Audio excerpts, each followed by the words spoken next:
किसी भी इंसान की इच्छा शक्ति और दृढ़ संकल्प उसे भिखारी से राजा बना सकती है। अगर आपने आज दृढ़ संकल्प कर लिया कि मुझे आईएएस या फिर पुलिस या फिर दरोगा जो भी बनना है, और आपके अंदर इच्छा शक्ति है और आपने दृढ़ संकल्प करके उस पर काम करना स्टार्ट कर दिया है, तो मान के चलिए आप 100% सक्सेस होंगे। किसी का बाप भी आपको नहीं रोक सकता सक्सेसफुल होने से।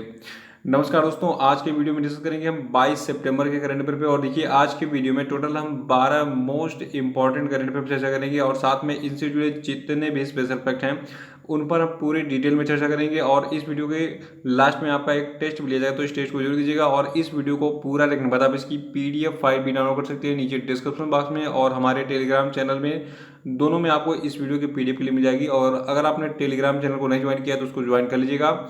और देखिए, हमारा जो फेसबुक पेज है उसको किसी ने मेरा फेसबुक अकाउंट ही हैक कर लिया है, तो आप जो मैंने नया पेज बनाया है उसकी लिंक मिलेगी नीचे डिस्क्रिप्शन बॉक्स में, वहाँ पे क्लिक करके इस पेज को ज्वाइन कर लीजिएगा। और जो लोग नए हैं वो चैनल को सब्सक्राइब कर लेंगे, साथ में बेल आइकन प्रेस करके वीडियो को लाइक और शेयर कर देंगे।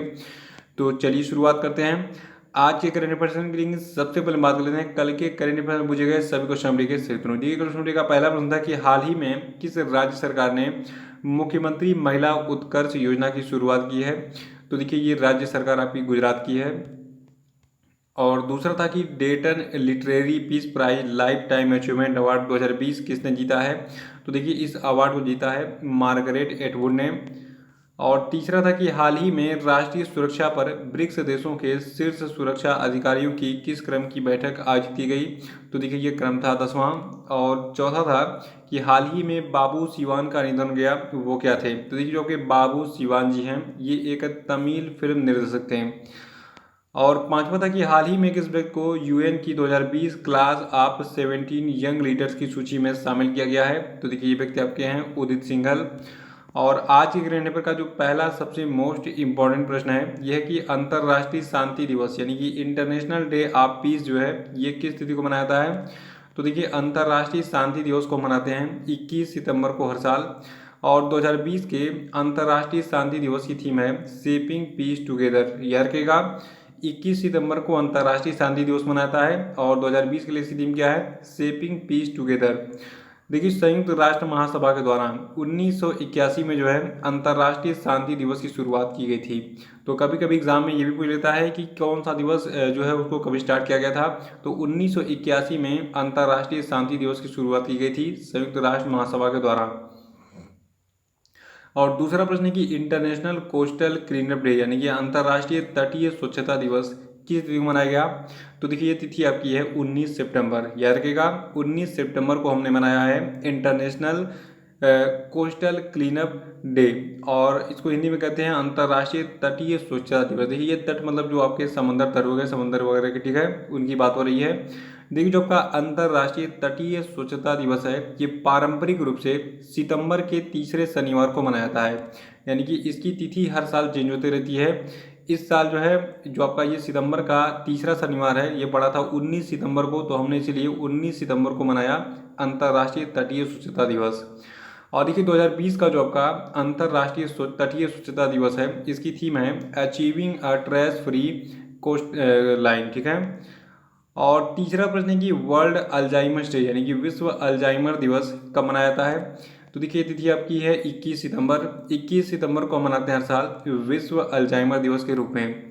देखिए, विश्व अल्जाइमर दिवस को मनाए जाने का उद्देश्य जो आपका अल्जाइमर रोग होता है और इससे संबंधित भ्रांतियाँ होती है, ठीक है, तो इसके बारे में अवेयरनेस यानी कि जागरूकता बढ़ाना। देखिए, अल्जाइमर क्या होता है। देखिए, अल्जाइमर जो है ये एक मस्तिष्क से यानी कि ब्रेन से जुड़ी बीमारी होती है जिसमें व्यक्ति जो है ये धीरे धीरे अपनी याददाश्त खोने लगता है। और देखिए, जो आपका 2020 का विश्व अल्जाइमर दिवस है इसका विषय यानी कि थीम रखी गई है लेट्स टॉक अबाउट डिमेंशिया, ठीक है। याद रखिएगा, 2020 के विश्व अल्जाइमर दिवस की थीम रखी गई है लेट्स टॉक अबाउट डिमेंशिया। और देखिए, आप बता दूं जो आपका विश्व अल्जाइमर दिवस है इसको मनाने की शुरुआत 21 सितंबर 1994 को एडिनबर्ग में 10वीं वर्षगांठ के अवसर पर एडीआई के वार्षिक सम्मेलन के उद्घाटन के दौरान की गई थी। यानी कि शुरुआत कब हुई, 21 सितंबर 1984 को। और 21 सितंबर को तब से जो है फिर हर साल विश्व अल्जाइमर दिवस मनाया जाता है। चौथा प्रश्न है कि भारतीय रेलवे ने कब से कब तक स्वच्छता पखवाड़ा मनाया। देखिए, अगर आप रेलवे का एग्ज़ाम देने जा रहे हैं या फिर कोई भी एग्ज़ाम देने जा रहे हैं तो ये आपको पता जरूर होना चाहिए कि भारतीय रेलवे ने कब से कब तक स्वच्छता पखवाड़ा मनाया। देखिए 16 से लगाए 30 सितंबर तक भारतीय रेलवे सेलिब्रेट कर रहा है स्वच्छता पखवाड़े के रूप में। और इस दौरान क्या क्या खास बातें रहेंगी, देखिए जो आपका स्वच्छता पखवाड़ा है इसके दौरान प्लास्टिक कचरे के प्रबंधन पर विशेष ध्यान देते हुए जितने भी रेलवे स्टेशन हैं, ट्रेन हैं, पटरियां हैं, कॉलोनियां हैं और अन्य रेलवे प्रतिष्ठान हैं, तो उनकी व्यापक साफ सफाई और स्वच्छता पर विशेष ध्यान दिया जाएगा। और इस अवसर पर देखिए अभी हाल ही में संयुक्त राष्ट्र पर्यावरण कार्यक्रम के साथ मिलकर जो आपका उत्तर रेलवे है, तो उत्तर रेलवे के माध्यम से जो है रेलवे बोर्ड ने स्वच्छता और पर्यावरण विषय पर एक वेबिनार का भी जो है आयोजन किया था। पांचवा प्रश्न की हाल ही में भारत ने कोविड-19 महामारी के अर्थव्यवस्था पर पड़े प्रभाव से निपटने में मदद हेतु मालदीव को जो है कितने करोड़ डॉलर के वित्तीय सहायता जो है उपलब्ध कराई है। देखिए अभी हाल ही में भारत ने मालदीव को जो है कुल 25 करोड़ डॉलर का एक वित्तीय सहायता पैकेज दिया है। देखिए ये पैसा हम इससे वापस भी लेंगे और सूद समेत भी लेंगे। कैसे लेंगे, देखिए अभी हाल ही में जो ये सहायता राशि दी गई है मालदीव को, तो ये सहायता राशि जो है भारतीय स्टेट बैंक ने मालदीव को ट्रेजरी बॉन्ड के बिक्री के जरिए उपलब्ध कराई है। और आपको बता दूं जो आपका पेमेंट यानी कि भुगतान है, तो भुगतान को लेकर जो आपका ट्रेजरी बिल है इसकी अवधि 10 साल है, ठीक है। तो 10 साल बाद हमारा जो पैसा है ये हमें मालदीव से वापस मिल जाएगा ब्याज सहित, ठीक है। तो देखिए भारत ऐसे बहुत सारे देशों को कर्ज देता है। जो बड़े देश हैं नॉर्मली जो है वो छोटे देशों को कर्ज देते रहते हैं और उससे ब्याज पे पैसा कमाते हैं। एक तरीके से ये सूदखोरी का बिजनेस है, आप नॉर्मली इसको ऐसे दिमाग में फिट कर सकते हैं, क्योंकि बिना लाभ के जो है कोई किसी को उधार नहीं देता है, बहुत कम लोग ही देते हैं ऐसा, ठीक है। तो देखिए जो आपका मालदीव देश है इसकी कैपिटल माले है, करेंसी यहाँ की है मालदीवियन रुपया और यहाँ के प्रेसिडेंट हैं इब्राहिम मोहम्मद सोली और यहाँ की पॉपुलेशन है 5.16 लाख। देखिए मालदीव बहुत छोटा सा देश है और इसकी लोकेशन मैं आपको दिखा देता हूँ। देखिए आपका इंडिया का मैप आपको दिख रहा होगा, तो इसके दक्षिणतम बिंदु की तरफ चलते आइए और तमिलनाडु के बाद जस्ट थोड़ा सा और जब समंदर पार करेंगे तो इंडियन ओशियन यानी कि हिंद महासागर में आपको एक छोटा सा द्वीपीय देश दिखेगा मालदीव। और इसको अगर आप जूम करेंगे तो आपको कुछ इस प्रकार का ऐसे छोटे छोटे द्वीपों वाला एक देश दिखाई देगा, ये आपका मालदीव है। और काफ़ी खूबसूरत है, यहाँ की जो बीचेज है समंदर के, ठीक है, बहुत ही फेमस हैं, लोग यहाँ छुट्टियाँ मनाने आते हैं। छठवां प्रश्न कि हाल ही में किसे अंतर्राष्ट्रीय मुद्रा कोष यानी कि इंटरनेशनल मॉनेटरी फंड के कार्यकारी निदेशक का सलाहकार अपॉइंट किया गया है। तो देखिए अंतर्राष्ट्रीय मुद्रा कोष के कार्यकारी निदेशक के सलाहकार बनाए गए हैं सीमांचल दास। देखिए जो आपके सीमांचल दास हैं ये 1988 बैच के भारतीय राजस्व सेवा यानी कि इंडियन रिवेन्यू सर्विसेज के एक ऑफिसर यानी कि अधिकारी हैं। और जो आपके सीमांचल दास हैं, तो देखिए सीमांचल दास के कार्यकारी निदेशक के सलाहकार के तौर पर जो है इनका जो कार्यकाल होगा ये टोटल 3 सालों का होगा, ठीक है। यानी कि इनका नियुक्ति जो है सीमांचल दास का 3 सालों के लिए किया गया है, किस लिए, अंतर्राष्ट्रीय मुद्रा कोष के कार्यकारी निदेशक के सलाहकार के रूप में। और ये जो आपके दास जी हैं ये वर्तमान समय में जो है इन्फोर्समेंट डायरेक्टरेट के प्रमुख के रूप में कार्य कर रहे हैं, ये चीज़ याद रखिएगा। और देखिए जो आपका इंटरनेशनल मॉनेटरी फंड यानी कि अंतर्राष्ट्रीय मुद्रा कोष है, तो इसका मुख्यालय है वाशिंगटन डीसी यूएसए में। और इसकी जो मैनेजिंग डायरेक्टर है यानी कि प्रबंध निदेशक है, इनका नाम क्या है, इनका नाम है क्रिस्टलिना जॉर्जिवा। और देखिए सबसे खास बात, देखिए जो आपकी इस समय वर्तमान में इंटरनेशनल मॉनेटरी फंड यानी कि अंतर्राष्ट्रीय मुद्रा कोष की चीफ इकोनॉमिस्ट यानी कि मुख्य अर्थशास्त्री, इनका नाम है गीता गोपीनाथ, ये भारतीय मूल की महिला हैं। और आपको बता दूं जो आपका ये इंटरनेशनल मॉनेटरी फंड है तो इसकी मेंबरशिप 189 कंट्रीज के पास है। सातवां प्रश्न की हाल ही में यानी कि रिसर्च एंड एनालिसिस विंग के जो पूर्व प्रमुख थे अनिल धसमान, तो इनको जो है कितने सालों के लिए राष्ट्रीय तकनीकी अनुसंधान संगठन का नया अध्यक्ष बनाया गया है। तो देखिए जो भारत का यानी कि रिसर्च एंड एनालिसिस विंग था, ठीक है, तो इसके जो पूर्व प्रमुख थे अनिल धसमान को टोटल 2 सालों के लिए राष्ट्रीय तकनीकी अनुसंधान संगठन यानी कि NTRO का नया अध्यक्ष बनाया गया है।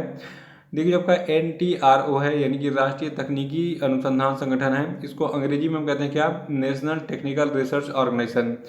और ये एक तकनीकी संस्था है जिस पर भू स्थानिक और सैटेलाइट तस्वीर की जिम्मेदारी होती है। ये संस्था भारत सरकार के अधीन काम करती है। और जब ये संस्था है नेशनल टेक्निकल रिसर्च ऑर्गेनाइजेशन, इसका मुख्यालय नई दिल्ली में है और इसकी स्थापना 2004 में की गई थी। ये पूरे भारत में कार्य करता है और इसकी पेरेंट ऑर्गेनाइजेशन है रिसर्च एंड एनालिसिस विंग यानी कि रा के अंतर्गत NTRO काम करता है। और आठवां प्रश्न है कि हाल ही में भारत के पूर्व प्रधानमंत्री HD देवेगौड़ा ने किस राज्य से जो है राज्यसभा के सदस्य के रूप में शपथ ग्रहण की है? तो देखिए ये राज्य आपका कर्नाटक है। देखिए इसके पहले मैंने देखा है पेपरों में बहुत पूछा गया। देखिए जब मनमोहन सिंह प्रधानमंत्री हुआ करते थे भारत के, तो वो उनका जो जहाँ से वो चुनाव लड़ते थे राज्यसभा का, तो वो राज्य का नाम एग्जाम में बहुत पूछा गया। पहले उन्होंने असम से चुनाव लड़ा, फिर बाद में राजस्थान से वो चुने गए। तो अभी उनके बारे में भूल जाइए, क्योंकि वो अब आउटडेटेड सामान हो चुके हैं, और जो चीज़ें लेटेस्ट होती हैं चर्चा में होती है वही चीज़ करेंट अफेयर में पूछी जाती हैं। तो इसीलिए करेंट अफेयर को क्या कहते हैं? करेंट मतलब वर्तमान समय में क्या चल रहा है, करेंट अफेयर्स। कभी कभी कोरिलेशन कर लेता है, पुराना भी पूछ लेता है, ऐसा नहीं है। तो इसीलिए मैंने मनमोहन सिंह जी के बारे में बता दिया, काफ़ी अच्छे प्रधानमंत्री थे, लेकिन स्वतंत्र नहीं थे, स्वतंत्र रूप से काम नहीं कर पाए। देखिए आठवां प्रश्न जो है इसका सही उत्तर होगा कर्नाटक। HD देवेगौड़ा जो कि भारत के पूर्व प्रधानमंत्री रह चुके हैं, ये कांग्रेस पार्टी से बिलोंग करते हैं। ये अभी हाल ही में जो है कर्नाटक राज्य से जो है राज्यसभा के सदस्य चुने गए हैं। और इनके बारे में दो चीज़ें मैं आपको बताने जा रहा हूँ, ये दोनों याद रखना है। देखिए जो आपके श्री HD देवेगौड़ा हैं, तो ये 1 जून 1996 से 21 अप्रैल 1997 तक इन्होंने भारत के 11वें प्रधानमंत्री के रूप में कार्य किया है। और देखिए इसके अलावा इन्होंने 1994 से 1996 तक कर्नाटक के मुख्यमंत्री के रूप में भी कार्य किया है।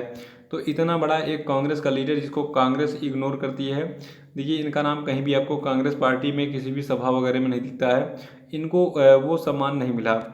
तो ये गुमनाम हो गए हैं प्रधानमंत्री बनने के बाद। जो आदमी एक बार मुख्यमंत्री और प्रधानमंत्री भी रहा और उसको गुमनाम कर दिया गया, जैसे कि भाजपा वालों ने लाल कृष्ण आडवाणी के साथ किया है। नवा प्रश्न है कि हाल ही में भारत के कितने सागर तटों को ब्लू फ्लैग अंतर्राष्ट्रीय इको लेबल दिए जाने की सिफारिश की गई है? तो देखिए अभी हाल ही में भारत के टोटल 8 जो है सागर तटों को, यानी कि समुद्री तटों को ब्लू फ्लैग अंतर्राष्ट्रीय इको लेबल दिए जाने की सिफारिश की गई है। देखिए जो आपका ब्लू फ्लैग प्रमाण पत्र है, ये foundation for environment education Denmark के द्वारा दिए जाने वाला एक अंतर्राष्ट्रीय स्तर पर मान्यता प्राप्त इको लेबल है। और जो आपका ब्लू फ्लैग सागर तट है, देखिए ये विश्व के सबसे स्वच्छ सागर तट माने जाते हैं। तो भारत के भी कुछ 8 मतलब इनकी संख्या है, ठीक है। तो इनको जो है विश्व के सबसे स्वच्छ सागर तटों में शामिल किया जाएगा, ठीक है। और ये कौन कौन से समुद्र तट हैं भारत के? देखिए ब्लू फ्लैग प्रमाणन के लिए चुने गए जो भारत के 8 समुद्र तट हैं, तो इनमें पहला आपका है गुजरात का शिवराजपुर तट, दूसरा है दमन एवं दीव का घोघला तट, और तीसरा है कर्नाटक का कासरगोड बीच, और चौथा आपका है कर्नाटक का पदुबिद्री बीच, और पांचवा आपका है केरल का कपड़ बीच, और छठवा आपका है आंध्र प्रदेश का रूसीकोंडा बीच, और सातवां है उड़ीसा का गोल्डन बीच, आठवां है अंडमान निकोबार का राधानगर बीच। तो इस पेज का स्क्रीनशॉट ले लीजिए, नोट कर लीजिएगा। और 10वां प्रश्न है कि किस कंपनी को उसके सभी उत्पादों के लिए bureau of Indian standard certification दिया गया? तो देखिए ये कंपनी आपकी है हिंदुस्तान ऑर्गेनिक केमिकल्स लिमिटेड। दिमाग में एक लाइन में फिट कर लीजिए कि हिंदुस्तान ऑर्गेनिक केमिकल्स लिमिटेड को अभी हाल ही में bureau of Indian standard certification दिया गया है। देखिए जब हिंदुस्तान ऑर्गेनिक केमिकल्स लिमिटेड है, तो इसके जितने भी प्रोडक्ट यानी कि उत्पाद हैं, इनको व्यापक रूप से स्वीकार किया जा रहा है मार्केट में। विशेष रूप से जो इसका फार्मास्यूटिकल उद्योग है, यानी कि दवा वाला उद्योग है, जहां पर उत्पाद की उच्चतम गुणवत्ता की मांग की जाती है, यानी कि क्वालिटी की मांग की जाती है, ठीक है। तो इसीलिए जो है हिंदुस्तान ऑर्गेनिक केमिकल्स लिमिटेड को bureau of Indian standard certification दिया गया है। देखिए जो आपका हिंदुस्तान ऑर्गेनिक केमिकल्स लिमिटेड है, इसका मुख्यालय महाराष्ट्र में है और इसकी स्थापना 1960 में की गई थी। 11वां प्रश्न है कि अ प्रॉमिस्ड लैंड किस पूर्व अमेरिकी राष्ट्रपति के कार्यकाल पर आधारित है? तो देखिए आपको बता दूं, जो आपकी पुस्तक है जिसका नाम है अ प्रॉमिस्ड लैंड, ठीक है, तो ये अमेरिका के पूर्व राष्ट्रपति बराक ओबामा जो हैं, तो इन पर आधारित पुस्तक है। और आपको बता दूं, जो अमेरिका के पूर्व राष्ट्रपति बराक ओबामा हैं, इन्होंने अपने राष्ट्रपति कार्यकाल के संस्मरण के पहले संस्करण, ठीक है, देखिए ये पुस्तक जो है इसके 2 संस्करण होंगे। पहला वाला जो है उसको अभी रिलीज किया गया है, दूसरा वाला कब किया जाएगा, जब होगा तो मैं आपको बताऊंगा। तो पहले वाले के बारे में बात कर लेते हैं। तो इसका जो पहला संस्करण है अ प्रॉमिस्ड लैंड, ठीक है, तो अ प्रॉमिस्ड लैंड को अभी हाल ही में जारी करने की घोषणा की गई है। 768 पन्नों की जो आपकी किताब है, ठीक है, जिसका नाम है अ प्रॉमिस्ड लैंड। तो इस किताब को पेंगुइन रैंडम हाउस के द्वारा प्रकाशित किया गया है और इसको 17 नवंबर 2020 को 25 भाषाओं में जारी किया जाएगा। और देखिए 12वां प्रश्न आपका क्या है। देखिए 12वां प्रश्न जो है ये बहुत ही इंपॉर्टेंट है और ये प्रश्न आपका है कि विश्व बैंक के मानव पूंजी सूचकांक में भारत को कौन सा स्थान मिला है। देखिए जो का विश्व बैंक का ये मानव पूंजी सूचकांक है जिसको हम ह्यूमन कैपिटल इंडेक्स भी कहते हैं, तो इसमें भारत को 116वां स्थान मिला है। ठीक है। और देखिए इस मानव पूंजी सूचकांक में पहला स्थान मिला है सिंगापुर को, दूसरा स्थान मिला है हांगकांग और चीन को संयुक्त रूप से, और तीसरा स्थान मिला है जापान को। और स्कोर कितना रहा। देखिए जो आपका ये मानव पूंजी सूचकांक है तो भारत को कुल 0.49 स्कोर के साथ 116वें स्थान पर रखा गया है। सिंगापुर को 0.88 स्कोर के साथ पहले स्थान पर रखा गया है, और हांगकांग और चीन को 0.81 स्कोर के साथ दूसरे स्थान पर रखा गया है, और जापान को 0.80 स्कोर के साथ तीसरे स्थान पर रखा गया है। तो पहले दूसरे तीसरे स्थान पर कौन है, और 116वां स्थान है भारत का, ये याद रखिएगा। देखिए जो आपका विश्व बैंक है अभी हाल ही में इसने the human capital index 2020 update human capital in the time of कोविड-19 शीर्षक से एक रिपोर्ट जारी किया है। और जो आपका ये रिपोर्ट है मानव पूंजी सूचकांक 2020, ठीक है, तो इसको जो है ह्यूमन डेवलपमेंट प्रैक्टिस ग्रुप और विश्व बैंक के विकास अर्थशास्त्र ग्रुप के बीच में एक सहयोग के रूप में जो जाना जाता है। और देखिए जो आपका ये मानव पूंजी सूचकांक 2020 है तो इसमें कुल 174 देशों पे एनालिसिस किया गया, 174 देशों को इसमें शामिल किया गया, और इसमें भारत को 116वां स्थान मिला। देखिए किस इंडेक्स में कितने देशों को शामिल करके एनालिसिस किया गया ये भी एग्जाम में पूछा जाता है। तो टोटल 174 देशों पर एनालिसिस करके इस मानव पूंजी सूचकांक यानी कि ह्यूमन कैपिटल इंडेक्स को जारी किया गया। तो ये थे आपके आज के सभी महत्वपूर्ण करंट अफेयर, और ये वीडियो कैसा लगा कमेंट बॉक्स में जरूर बताइएगा। अब हम लोग बात कर लेते हैं आज के सभी क्वेश्चन अपडेट की। देखिए आज के क्वेश्चन अपडेट का पहला प्रश्न आपके लिए कि 36वें राष्ट्रीय खेल मूल रूप से 2020 में कहाँ पर आयोजित किए जाने थे जिन्हें हाल ही में स्थगित कर दिया गया है, इसका उत्तर बताइए।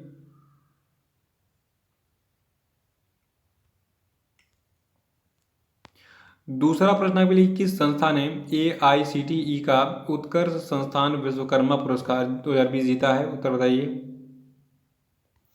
और तीसरा कि 2025 तक प्रधानमंत्री भारतीय जन औषधि केंद्रों की संख्या कितना पहुंचाने का लक्ष्य रखा गया है। ये प्रश्न तो सबसे ज़्यादा इंपॉर्टेंट है और इसको कल का वीडियो देख के रिवाइज कर डालिएगा। चौथा प्रश्न है कि हाल ही में किस स्थान पर होवित्जर तोप प्रणाली में एक दुर्घटना का मामला सामने आया है। और पांचवा प्रश्न आपके लिए कि हाल ही में फीफा की तरफ से जारी ताज़ा रैंकिंग में किस देश में पहला स्थान हासिल किया है, उत्तर बताइए। तो इसी के साथ आज का वीडियो यहीं समाप्त होता है। वीडियो को लाइक और शेयर कर दीजिएगा, और जो लोग नए हैं वो चैनल को सब्सक्राइब कर लेंगे। तो इसी के साथ जय हिंद जय भारत।